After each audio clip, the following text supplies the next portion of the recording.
Bismillahirrahmanirrahim.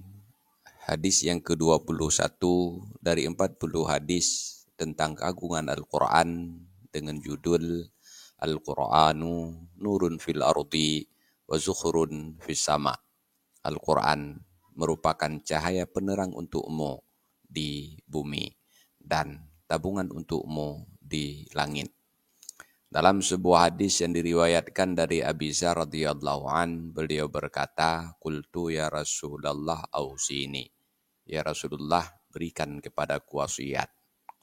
Beliau bersabda, "Alaika bitaqwallah fa innahu ra'sul amri kulli." Senantiasalah kamu bertakwa kepada Allah, karena takwa merupakan modal segala urusan. Qultu, kata Abi Dzar, saya berkata lagi kepada Rasulullah, "Ya Rasulullah, zidni, tambahkan wasiatmu ya Rasulullah."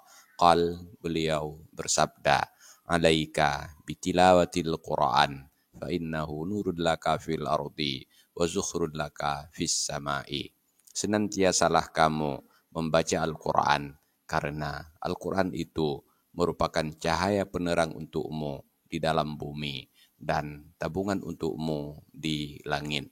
Hadis ini diriwayatkan oleh Ibnu Hibban dan Hakim. Wallahu a'lam bishawab. Walhamdulillahi rabbil alamin.